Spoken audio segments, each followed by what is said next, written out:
We are continuing to take testimony on H-126, and we're going to welcome Deb Brighton, who's a consultant with the Joint Fiscal Office, to answer our questions on potential tax implications of conserving land. Welcome. Are you ready? We're ready. So I'm Deb Brighton, and I'm leaving the Joint Fiscal Office, handing over my tax work to someone else. But this part I hadn't, I'd sort of forgotten about, so I'm here. Okay, and I'm trying to answer the questions from Representative Sibilia about the effect of land conservation on municipal tax rules and on municipal taxes. And I think that it depends on the type of conservation that you do. So basically, I was going to run through the different types of conservation and the provisions that each one has separately, and then look at where we are now. Representative Sibilia asked about municipal and not school taxes, and that's appropriate because now, if land is taken off the tax rolls, or if you change the grand list or whatever, it doesn't affect the host town's school tax, which is now based on the spending per pupil. And it does mean that less money goes into the ed fund. So the state as a whole is affected on their school tax rates. Okay, but so we're going to focus just on the municipal. And that's normally about less than a third of the total tax rate. Okay. I will just say you've just piqued my interest on that non-residential. Okay. So okay. Cumulative. It's another discussion almost. Yes. Is it? Yeah. Okay. So basically what happens when land is conserved, some value is removed from the municipal grant list. And when value is removed from the grant list, assuming the budget stays the same, the municipal tax rate would have to go up to cover that. Unless there's also other revenue that comes in because of that conservation purchase or acquisition. And so that's where it sort of differs in what type of conservation that you do. So I wanted to start with federal land. And federal land it isn't taxed by the municipality. And so land that's owned in fee simple by here it's mostly the Green Mountain National Forest, the Forest Service, but it could also be the National Park Service, Army Corps of Engineers. So it's totally exempt. It has to be removed from the municipal grant list, but they make a payment, and it's called the payment tilt. Not to be confused with the state payment, which is pilot, but they both stand for payment in lieu of taxes.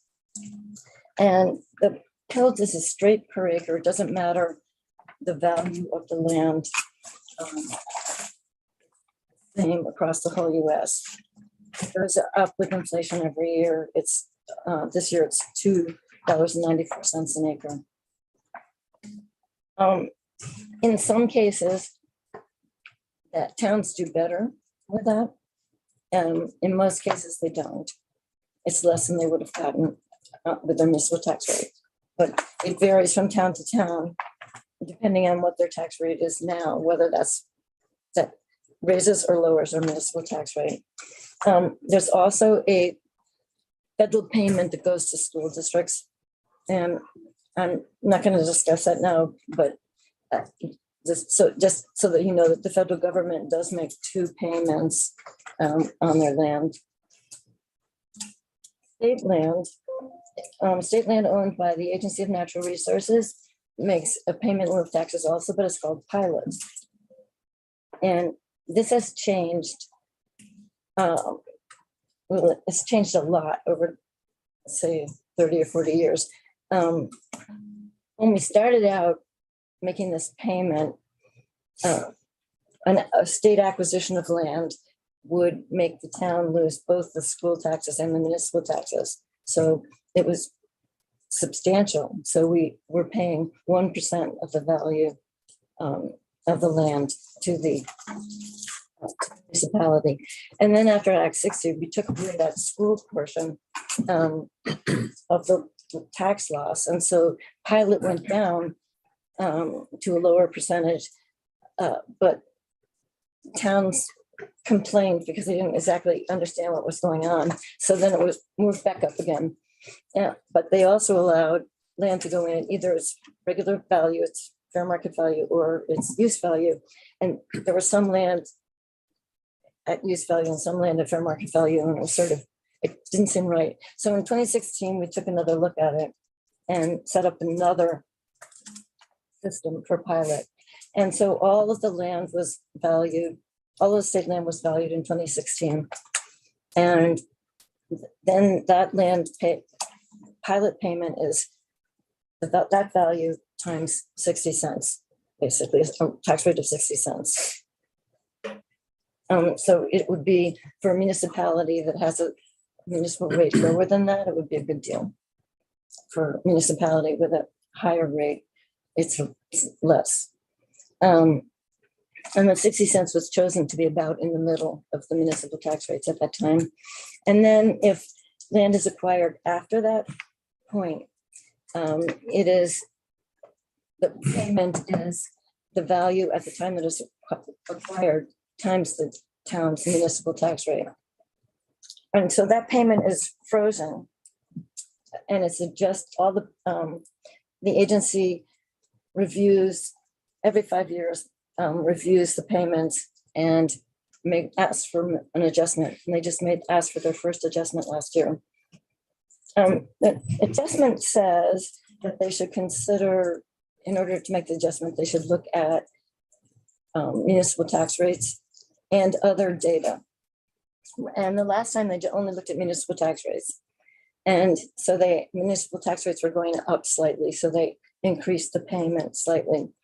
That won't make sense in an inflationary period like we're in now, because if you think about it, if our land values went up 10% and our budgets went up, say 3%, we could actually lower the municipal tax rate and bring in the same amount of money.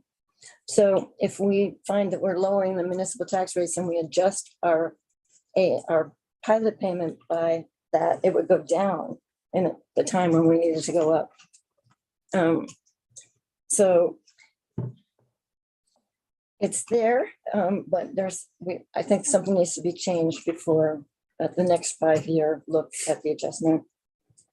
But I think the intention is to make it fairly close to an average municipal tax burden. And let's see, if land, the next would be land owned by a qualified conservation organization in fee simple. And there isn't very much of that. In general, land conservation organizations are dealing with easements. So there are, let's see, only 38,000 acres owned in fee by land conservation organizations that are allowed to put it into the current use program. So it's appraised at its value as conservation land, and it's taxed, but the conservation organization can enroll it in the current use program so that it pays taxes but the same as a private parcel would in current use. So the bulk of the property that's conserved by an easement comes under Title 10. Actually, I should point out that I've attached a document that has the sort of the sites so that you could find out more about any of these. But it's Title 10, Chapter 155 that talks about land subject to conservation easements, and it says that the rights that the state or the rights of the state or a qualified organization own, which would be the easement itself, are exempt from taxation, and that the underlying rights that the owner holds, so that's the parcel subject to the easement, is taxed based only on those remaining rights. So it's clear that something's been removed from the parcel and that the value that goes on the grand list is only the remaining rights. But the question then is, well, how do you value those remaining rights? How much has been lost? And this is where there's really no answer, no good answer. If the land highest and best use of the land had been, say, timberland, and the easement, and most easements allow timber management to continue, there's really no change in value. People may feel there's just a change in value, that you have that option removed that you had before. And so they may change the value. But in some cases they don't, because it was already appraised as if it was timberland and would always be timberland. In other cases, particularly if there's a house and say, I don't know, 75 acres, and there's a house with it, people may feel that the highest and best use of that property is as an estate. And so in that case, they wouldn't lower it. I've never seen it increased, and I can't see any logic for increasing the value. However, I've been at conferences with the Lincoln Institute where they were dealing with this sort of in the early days with a lot of municipal officials who were raising the value of land subject to easements. And partly, I think they felt, well, if people can put an easement on their land, then they can afford it. I don't know what the logic is. I don't think we do that. I would say we do not increase values when you put an easement on it. But I have seen situations where I've been out with an appraiser on land where they had already done septic surveys for 3 lots. And the appraiser said, this is along Lake Champlain, the appraiser said, no, the highest and best use is this. You would get the most money as 1 lot for 1 house. Yeah. So we do have a question from Representative Sibilia. Just around making sure that I understand who is making this determination about the value, and it's the municipal officials, assessors that are making that. yes, Yeah, just yes, it's confirming that for municipal myself. officials who are making a determination about the value of the remaining rights. In the case of the A&R land, that was valued by the state. Okay. Yeah. And property valuation has Lovely, but in your little handout that's price is going off. property valuation put together a booklet on how to appraise land subject to easements. Sorry, we got distracted. If you wouldn't mind saying that again, we had a phone ringing that was quite lovely, but distracting. It's very sublime. We can hear the kitchen, in other words. I see. I apologize. Hear it. I don't know how it started. It was in my pocket. So anyway, it's an issue for towns. They don't quite know how to go about it, and property valuation has put together this document that is on your website to help them figure out how to do it. And there's also a section in the Lister's Handbook. But essentially it says there are these different things that you should consider, but essentially you have to look at the highest and best use. And so there's nothing, people kept wanting there to be something like it's a decrease of 20%, but it just doesn't work that way. It's just the same way as appraising a parcel of land. You have to consider all the context and all the pieces. So anyway, the bottom line is that most acquisitions of conservation land or rights in land remove value from the grand list. And if nothing else changes, that would mean the municipal rate would go up. But in some cases, there are these other payments that come in that offset that, so that the municipal rate may not actually go up. And in a lot of cases, the value on the surrounding parcels goes up. Because,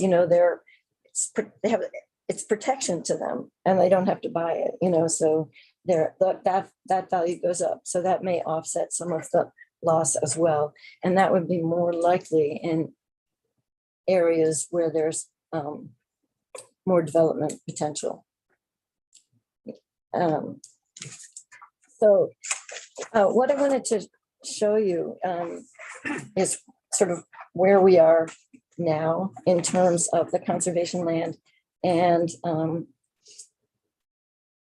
taxes. Let's see if I can.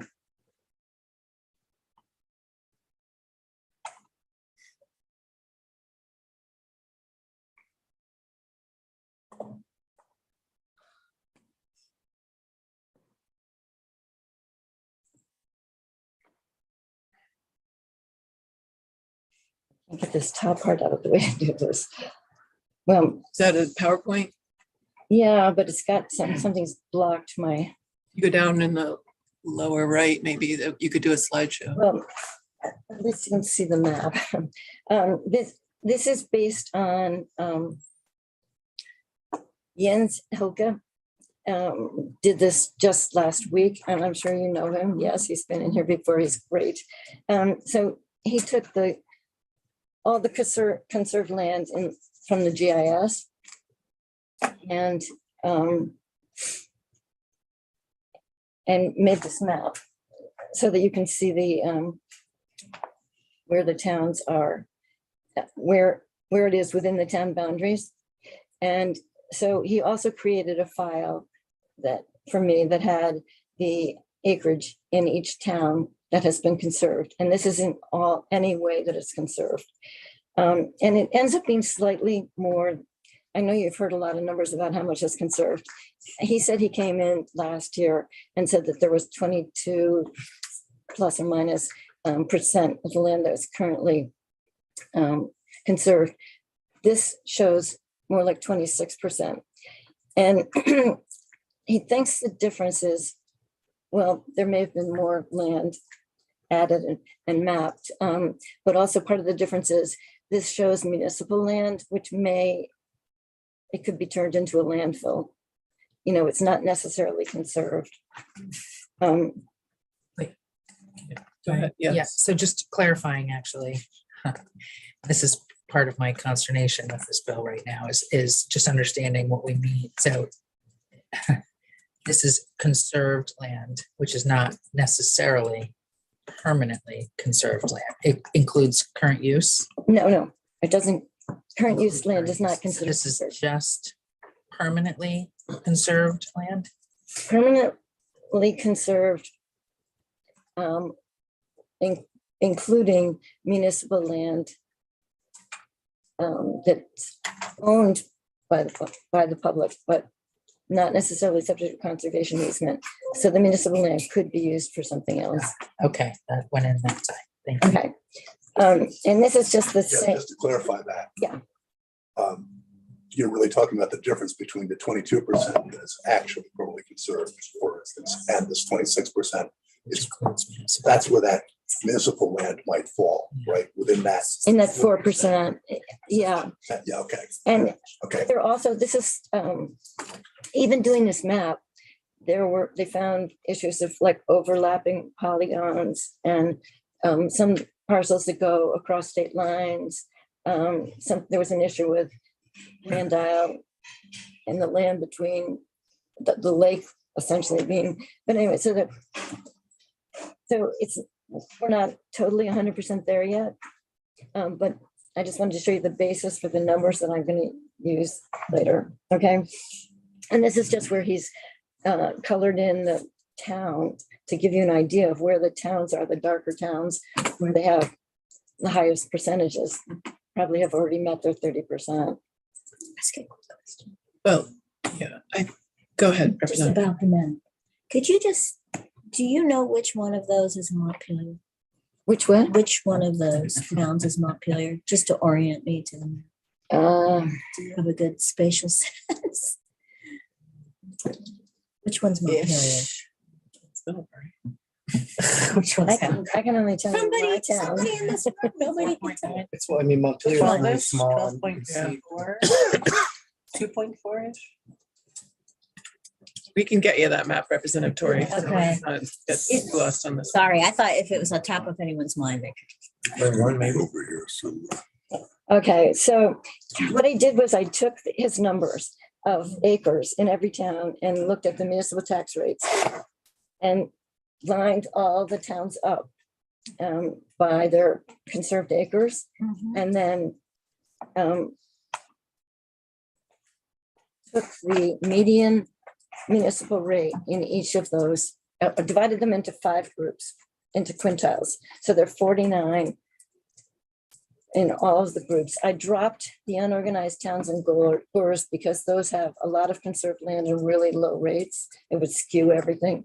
So I have 49 in each of my quintiles, okay? And so what it's showing you is that,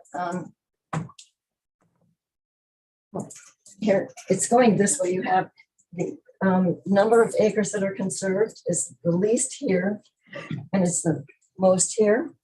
So in other words, as you have more and more conserved land, it tends to drop the municipal, you tend to have lower municipal effective tax rates. And these are the municipal rates, all adjusted by the CLA, so they're all brought up to fair market value so they can be compared. Okay. And then the other way of looking at the taxes is to look at the tax bill on the average value house. And you see the same pattern over here, which is that the towns that have the most conserved land have the lowest tax bills on the average value house. Representative Sibilia. The other thing that we looked at was the percentage of land, because you may have a very small, small acreage and, 100% conserved or whatever. But you see that it's the same pattern for both of those. Representative Sibilia has a question. This is really helpful. And I don't know if you can answer this now and maybe just a pin for follow-up. So when we look at, higher percentages of conserved, it does seem to be along areas where there are a lot of ski areas or second homes. And so I wonder about that skewing the municipal rate because you've got Okay, so, such a higher grand list to start from. okay, I mean, these are wonder- the things I would love to check into. Yeah. So if, that's a good one, to see how, because, It's coming from those areas where there are a tremendous amount of second homes, so you have a much larger tax base. And so, is that, and you also have a lot more conservation. So, I don't know if conservation is causing the decreased tax rate or just a much larger grand list. yeah. So, well, all right. Interesting. I wanted, This is really, really helpful. for Okay. me, just in terms of framing. So thank you. so that, what I wanted to do was just show you what is. Yes. And because that is sort of your starting point for where we are now and give you some idea of where we're going in the future. But this absolutely doesn't tell you that conservation is the key to lowering your taxes. Because, well, I'll show you the next slide and then. All right, this is the opposite. This is population. Okay, so this is the same idea. All the towns, put them into quintiles. So you've got like 49 towns in each group. And we've got the population. And as the population goes up, the municipal tax rate goes up. Okay, and same with the tax bill. As the population goes up, the tax bill goes up. And this is even more steep, I would say, because as the population goes up, the house values go up too. So you've got sort of the double effect of that. And that would be attributed to an increased demand in services and need for police and whatever the municipality's taken on. Exactly. The reason that we raise taxes is to provide services for people. And so it's not to say that the towns with the highest taxes are losers, they may have the best community. I mean, they have things that the other communities don't. So anyway, and it doesn't mean that if you want to solve your tax problems, you should just conserve your land. You know, it's really, you've got to find that balance. But I think that, and I know I'm just telling you what is, and what you really want to know is what will be. And that's where the data isn't going to tell us that exactly, but it will give us a starting point. And I think that sometimes there are a lot of misconceptions about what makes your tax bill go up or down, or sometimes people only look at the first thing, something goes off or comes on the tax rolls, but they don't look at the budget changes, so that they don't, put the pieces together to truly understand what's going to happen with a decision. Thank you so much for this. This was great. I would also ask, I have a question, which is frequently, I feel like when we have JFO in, we talk a lot about costs. We don't account for benefits very well. Yeah. And personally, you said one, people like to live near conserved land. Why is that? Because it's an amenity that people really enjoy for a lot of reasons, different people for different reasons. And there's a benefit to that community of that open, available public land too. And so how is it that we could start to account for those benefits in dollars as opposed to always just the costs? I'll let Deb answer that question. And then if you add something, I would welcome it, Representative Stebbins. I think one other point also is that sometimes we look at conservation as precluding something that would increase your tax base, so it's locking it up, and we could have something that would bring in more taxes and would also cost more, but we generally just look at like the first step. I think that in a lot of cases, conserving one piece of land doesn't really preclude that development in your town. It goes someplace else. And that may be part of the planning process here, is that you are precluding the development where you want it and helping to direct it someplace else. But I don't really think that it's usually a sort of like development won't happen because you've conserved that piece of land. I think it just moves someplace else. You have any thoughts on my benefits calculation for JFO? No, I know that you, has Kate Warner been in and talked about the study? I think she was going to come in, but anyway, they did sort of a return on investment, but they looked at more of the ecosystem benefits. She's with Trust for Public Land. Excuse me? She's with Trust for Public Land. Yeah. Right. Some Yes. people might not know that. Yes. Yep. So they did a report on that. And maybe Peter will follow up on sort of what makes the best communities. Yeah. Well, thank you for the work you've done. Are there further questions? Great. Thank you. Okay, I'll Thank you. check the second homes to see if I can figure anything out there. But if you have any other What was ideas. I missed the second home point that you made. Yeah, so if you look on the map, Yeah. if we look at the conserved, No, I got your point.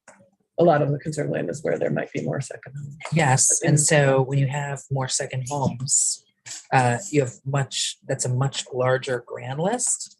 Yeah, So the cost of providing services in that town is much less for the residents, oftentimes. So I live in a town which is 1/5 residents, 4/5 second homes.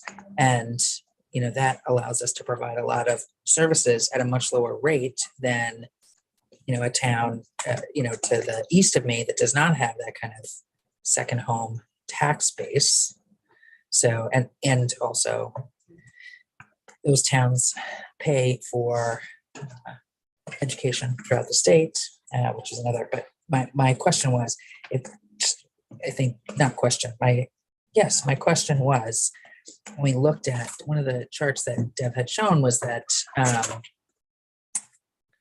conserved was resulting in a lower rate. But when I look at conserved, it's in a lot of areas with, I think, where there are a lot of second home, where there are much more valuable grand lists already, because there's a lot of development. And so I don't know if conserved equals lower taxes, or conserved is happening in places where there's a lot of second homes, maybe, or So- what that relationship might be. I would say it's both. I did run I should say one thing, that all of those charts that I showed you with the lines, I ran the statistics on the correlations first, and they're all significant at the 0.01 level. Another one that's significant is the size of the municipal equalized grand list. And so it tends to be lower where there's more conservation, but mixed in there are the high ones. What tends to be lower? The municipal grand list, Tends to be lower where there's more. towns with more conserved land. That's, Yeah. that's a list. There's, I would love to see. that. okay, I'll do that because it's an odd combination. Yeah, it would just be, I mean, I'm just. There's, Okay. your point is probably well taken, Representative Sevilla, but there's not that many towns that are like yours. Okay, But I was going back to the point at the beginning where you said that's a whole other conversation. And I missed what that was. In the introduction of your presentation, you said, I didn't look at this because that's a whole nother, wait, say that again? I missed it. Okay, never mind. I missed it. It's okay. Well, this was a great presentation. And you noted it at the beginning. That's, what do I No. know? The thing that you're. The thing that I missed, it's not that I can't remember it. I was distracted and you said, oh yeah, that's a whole other conversation. Yes, And I was curious what the whole other conversation Yeah, was that we're this. not having. yes. Second. Oh, The other, At the I know what beginning. it was. Thank you. What it was, it was non-homestead. oh, okay, I thought it was this effect on statewide on the school tax. Yes, non-homestead school Yeah. tax rate. Yes. Okay. Yes, what is the cost to, The ed fund. yes, and then on the non-res side. So what I heard you say is it does not cost the residents, which is great, but it is costing businesses and second homeowners. And so do we know what the cost is on the non-res side? One second. On the education side Yeah. or on the municipal side? Education side. Education. No, it costs, both rates go up at the same time. Okay, the way we set the education tax rate Education. is we figure out how much we need to raise from property taxes. And then if we need more, because all this land's been taken off the tax rolls, we increase both the non-residential and the homestead rates proportionately. And so what I heard you say was that the residential we're making whole in our tax, like current use and other things. You did not say that. So we are having an effect on the statewide property Yes. tax. So that number would be So cumulative if we on both. If we take land off the tax rolls for conservation purposes, it doesn't pay school taxes. Yeah.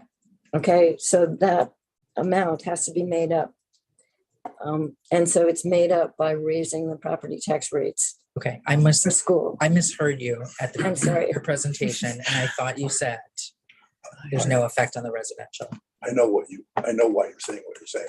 What I think, what's going on is that you've been a given municipality where there's conservation.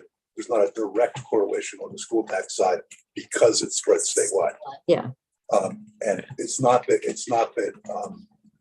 it doesn't have some impact, but you could say it has very little impact on the community in question because it gets spread against such a large That's base. correct. So Uber doesn't have an effect, and I understand why that happened.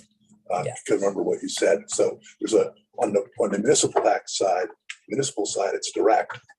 Yeah. But on the education side, it's indirect, or it's spread over a much larger base. That's right. Yeah, so it's the host town that gets just the municipal effect, and then the whole state deals with the rest. Yep. Representative Smith. Thank you. Talking about pilot payments. If a town receives a pilot payment, does that pilot payment is there a portion of it that goes to the education funding as like property taxes? Or does that go into a town's general fund? Town. It does. And same with the federal money goes to the town. And the A&R money, both go to the town. Representative Thank you. Torrey. Thank you. It Hi. used to have to go to the school district too, but not anymore. Wonderful. Thank you. The federal payment that goes to the school district is called the 25% fund. And it comes differently, separately Okay, good. from the treasurer's office here to the school district. So you don't get it at the town. Good. Thank you. And one other thing I wanted to point out is that pilot payment is ours, something that the legislature created. So if it's something you can change, so if one of the things that you look at when you go through this process is some towns being overburdened or whatever, that's your ability to deal with it. And Representative Torrey. Oh, yes, thank you. I just had a question about analysis you can do around that ed fund impact. Like, it seems like that would be a murky thing to be able to track. Is it? Is it something that you could ferret out? How that's changed as conservation has increased in the state? That kind of impact, is it something that could be visible or not? In terms of statistics. So We'd have to figure out how to value the amount that's lost. Right.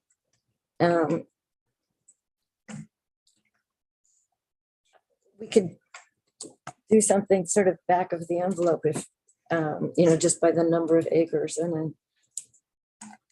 Yeah, I'm just compared to what part is the hard part for me to get my head around, but Yeah, I'm sure you can get. okay, let me your head around. think about that one. Yeah, just curious about what would go into it. Okay, Representative Sibilia. yes, pilot, just remind me the source of funds for that program, the source of funds for, pilot payments. So I know local option the source, like for the pilot payment, for the pilot program, like Um, where funds come from for that. it just goes in the budget. It's, there's no special. Must be a source. I think it's. Well, okay, so We'll find out. local option tax, I know there's a portion of that that's retained by the state and does not actually. Oh, correct. Goes for pilot, but I'm wondering. if I think that goes for pilot on state buildings. And this is in the same chapter, pilot on land. But that special fund that was set up with the part of the local option tax goes to the state building part. Interesting. So they have the same name, I guess, but they're two separate payments. And so, for example, the pilot payment for buildings was prorated, and the pilot payment for A&R land was not. It was a separate line in the budget. Thank you for your presentation. Okay. Yeah. Thank you. Yeah. Thank you very much. That was- Right, committee. Next up, we have Lauren Oates. Conservancy. With two accountants for parents. That was like a bit of childhood trauma at the same time, but it was great.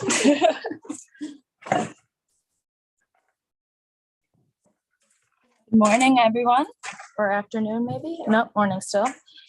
For the record, I'm Lauren Oates. I'm the Director of Government Relations and Policy with the Nature Conservancy in Vermont.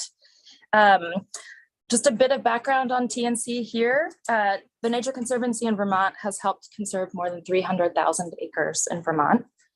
Currently owns and manages a little bit more than 25,000 acres. And 23% of all Vermont publicly owned lands were originally acquired by and then transferred to the state by TNC. Conservation is quite literally in our name. And as an international organization focused on conserving and restoring our natural resources for all people, TNC Vermont is excited to support the goals of H126. Thank you for the opportunity to testify today.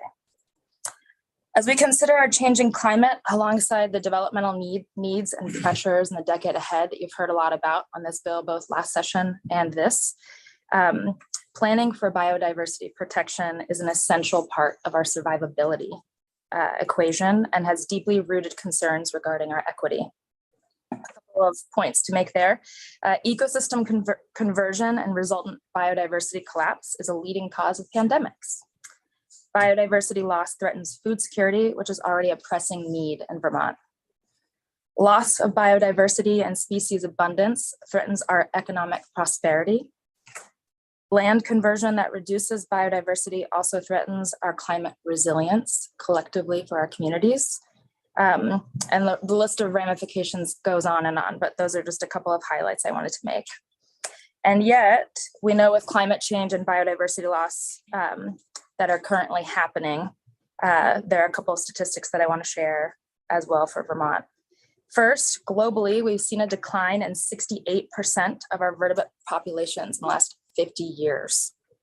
The rate of species extinction is at least tens to hundreds of times greater than averaged over the past 10 million years.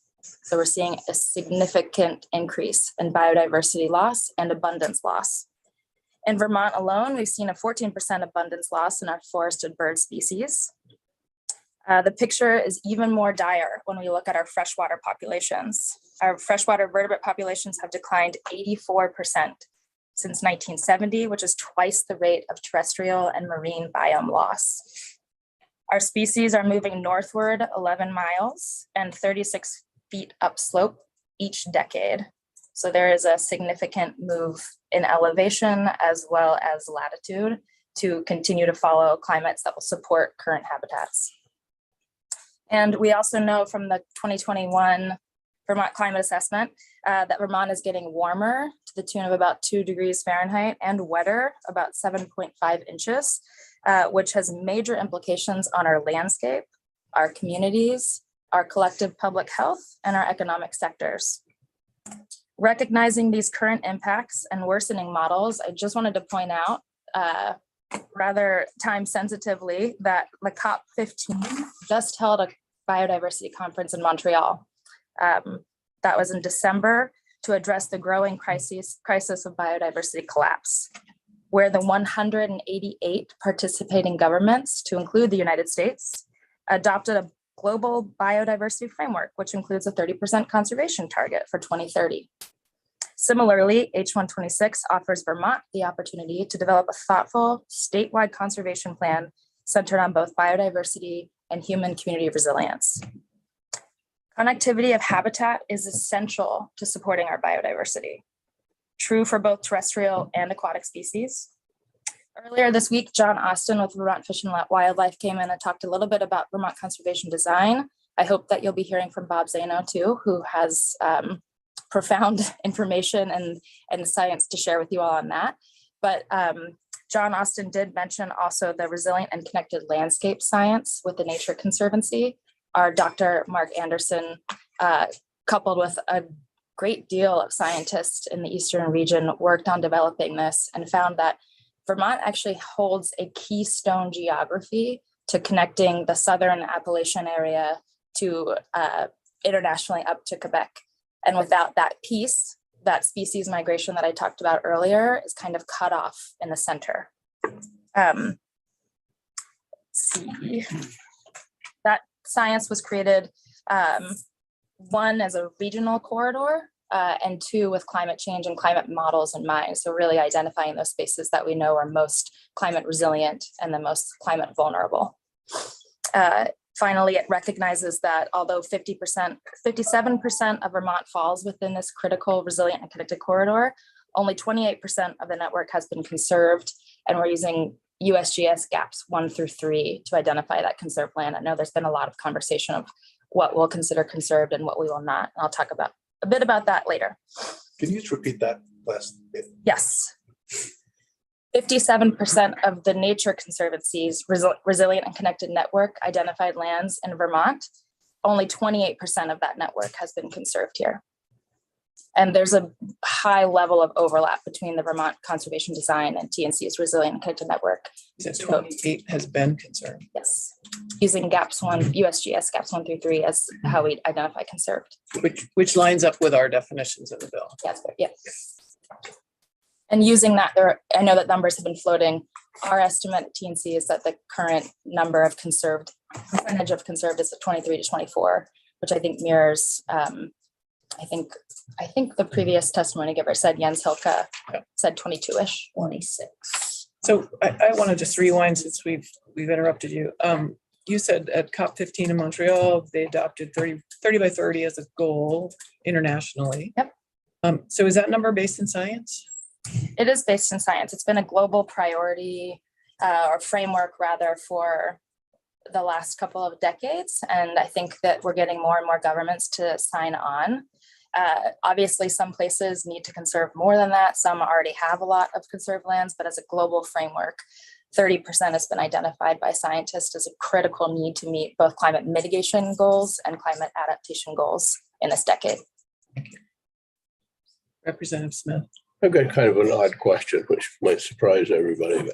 The warmest January on record was in 1906. Would that have been global warming back in 1906? The way that I've heard climate scientists describe the difference between climate and weather is that weather is kind of your mood and climate is your personality. Your moods can change regularly. Your personality takes longer to develop over time. So while we might see somewhat aberrant temperatures like over a century ago, the trend is still significantly warming at an increasing rate. So not only increasing temperatures, but also increasing rate of increase. Thanks. Yeah, good. Personality, that's an analogy. It is. Where was I? All right. In addition to the need to identify and conserve our terrestrial resources, some of you all who were in this committee last year know that I was kind of really harping on aquatic and water-based conservation. So I'm going to do just a little bit of that again today. I want to commend H126 for acknowledging the need for a comprehensive statewide conservation plan to truly consider the importance of what conservation of our aquatic systems could and should look like. Importantly, as mentioned before, our freshwater biodiversity loss vastly outweighs that in terrestrial and marine biomes, with 1 in 3 species threatened with extinction today.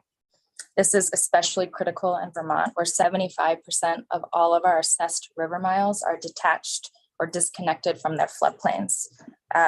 That's indicating a level of degradation that is exacerbated by freshwater biodiversity loss and climate change. And it also significantly increases our community vulnerability to flooding. So it's a dual-edged sword. And finally, explicit conservation of freshwater systems is imperative. The Nature Conservancy is grateful for its inclusion in H126. Investing in strategic conservation to increase the pace of permanent conservation towards a 30 by 30 goal is one of the key recommendations of the Vermont Climate Action Plan. And doing so will not only support biodiversity, which I mentioned before is essential to human survivability, but will also have measurable human and climate-related benefits. Of note, improved flood resilience through headwater storage and connected floodplains, increased carbon sequestration and storage that is necessary to meet our carbon reduction requirements in the Global Warming Solutions Act, increased access to outdoors and natural spaces for all Vermonters, increased revenue in outdoor recreation sectors. And the previous testimony you asked a bit, Chair, about the benefits, and the Trust for Public Land study was noted. I know that you've heard that from Charlie Hancock and a couple of others, but I did want to really put a fine point on that. There is a 9-to-1 return on investment for towns, for the state, and for every dollar they spend in conservation, they receive 9 back. That's really a really significant return on investment that I don't want to be lost in the cost conversation. Also improved air and water quality, aiding in our collective public health and support for our natural and working lands economy, which is the spine of this state. The decade ahead of us is critical to meeting the existential states of our dual crises of climate change and biodiversity loss through higher ambitions for the protection, management, and restoration of nature. Getting here is going to require robust support and investment in land and water conservation. It's going to require philanthropic and public funding. It's going to require us identifying new sources and innovative financing mechanisms, leveraging incentives, as well as implementing strategic policies, all of which should be considered during a statewide conservation planning process that's outlined in H126. It's also essential that we collectively work towards these targets, that we are not solely focused on the how much, but the where. We must consider the essential factor of connectivity, focused on a patch corridor network approach and prioritizing investment in those areas. Ensuring that investments in conservation are statewide to improve equitable access to nature and outdoor recreation. And then aquatic systems conservation, essential to biodiversity, water quality, and recreation. A statewide conservation plan targeting 30% conservation by 2030 must include explicit support of these critical systems too. We'll need to be clear about a collective definition of conservation. I know that this committee has heard a lot from different folks, and there's the question that's kind of outstanding. What will we consider conservation? What does count for permanent? What is more ephemeral? Acknowledging these different categories, which increase wildlands and old growth forests, alongside those that are allowed for sustainable management practices that support our natural and working lands, while also having real measurable biodiversity gains. H126 recognizes the need for these thoughtful conversations to be had in the development of a conservation plan, with a list of key partners ranging from indigenous groups to private landowners to the regional planning commissions and beyond. That diverse engagement and planning is essential to providing a critical plan that prioritizes both biodiversity and community resilience. That we can identify those areas that we know that we need to be protecting and conserving for both nature and people, while also identifying those areas that are suitable for human growth and development. To that end, last week, Trey Martin testified on the work that the Vermont Housing and Conservation Board is doing alongside several agency and conservation partners that they've been working to advance around the statewide conservation planning process. The Nature Conservancy has been involved in those conversations, and we are supportive of modifying the bill to recognize the role and resources that VHCB is offering to assist with the implementation of this bill's goals. To close, creating clear targets for meeting 30% conserved lands and waters by 2030 initiative is going to take the collective efforts of the members of this body, federal and state, local and regional governments, the NGO community, state and regional planners, private landowners and managers, and beyond. The Nature Conservancy is supportive, exceptionally supportive of supporting a 30% of our lands and waters by 2030 approach, and thus is happy to support H126. Happy to answer any questions. Thank you for allowing me to provide testimony today. Thank you for your testimony. Will you be able to provide us that written testimony? Yes, I will. It was a I lot. finished it last night I started. with a sick baby and 2 hours of sleep. So yes, it's coming, but there are typos, so I was too embarrassed to send. No worries. It would be great to get it, though. There was a lot of good information in there. Do members have questions? Representative Sebelia. Yes, thank you for your testimony. Would be helpful to have that. So the goals, did work on the Global Warming Solutions Act. Yes, I am a climate counselor. Yes, you are a climate counselor. And I did work on passing that. I think it was a very important piece of legislation. And I think about that. If I could go back to when we passed that legislation, I think we did not include enough of a focus and a mandate on ensuring adaptation. And I think we've talked about this. So the Global Warming Solutions Act puts our emissions goals into statute and has us create a plan that drives us towards those emissions goals.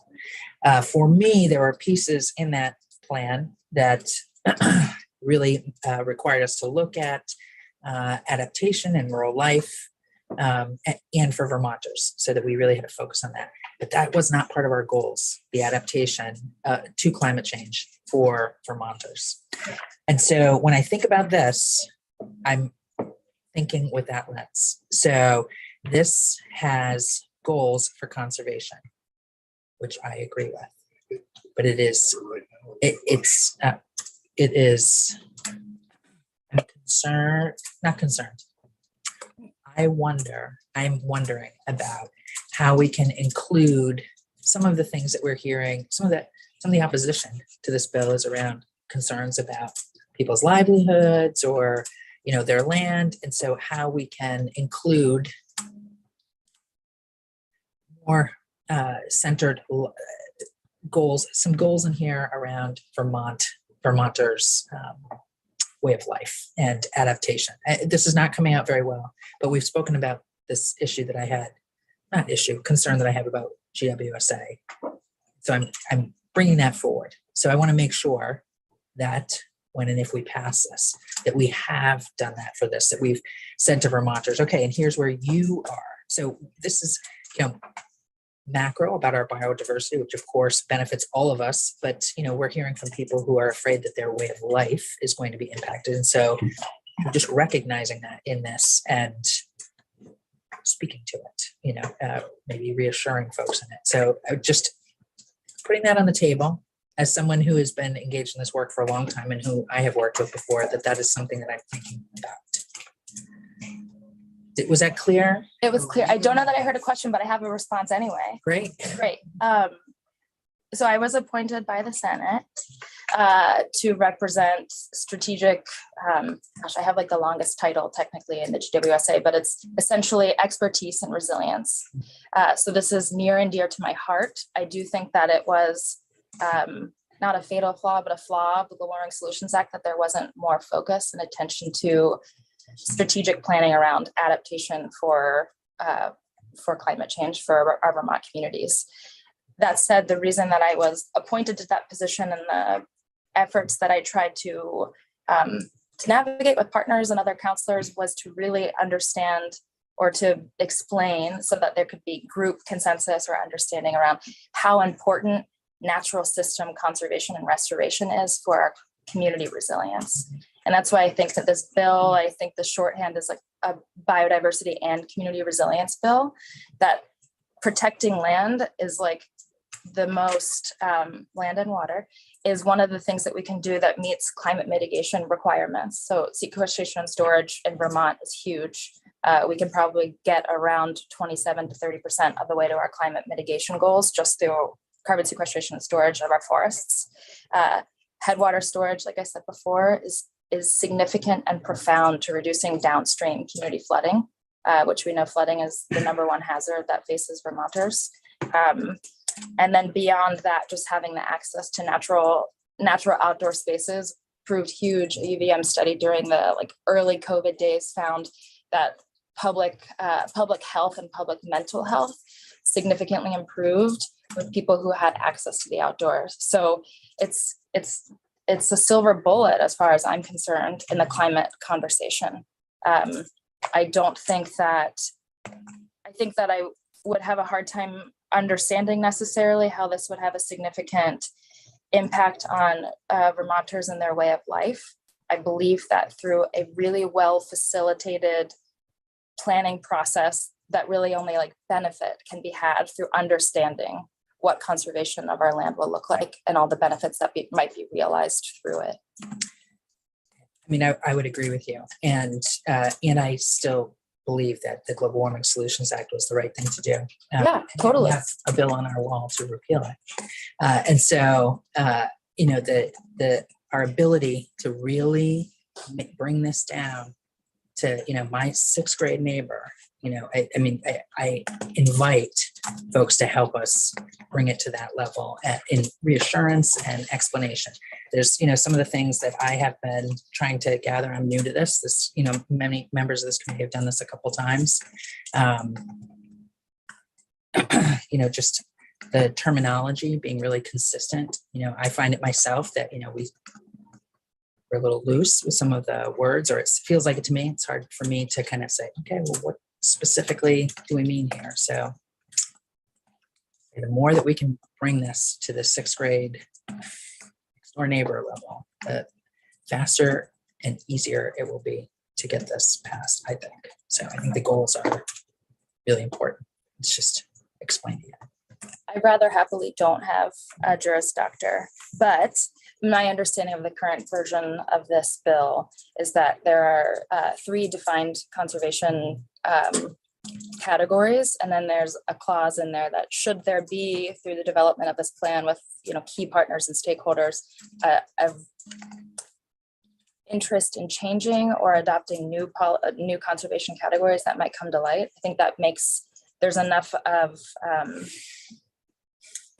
leeway or movement in there to make sure that that conversation doesn't have to necessarily be hashed out over years and years in this committee, that it can be had with the people who are closest to it and recommend the best available science and data to inform a statewide conservation plan. Would you support putting in here in the findings or maybe in the findings statement about the importance of maintaining working lands? I don't think that that's specifically in here or working forests. That Vermont, maybe we put a 40 by 40 in here, 40,000 homes by 2040, that all of these things can exist together, which is I would like to be telling my folks that we can do all of these things. Yes, They're not in competition. Yes, they are not in competition. I don't think that we spell that out as well as we could. Okay. I would have to see the language before I could say whether or not I would support its inclusion or not, but. Other questions? Thank you for your testimony. I think we'll take another 7-minute break and reconvene at 11:15 for our final witness of the morning.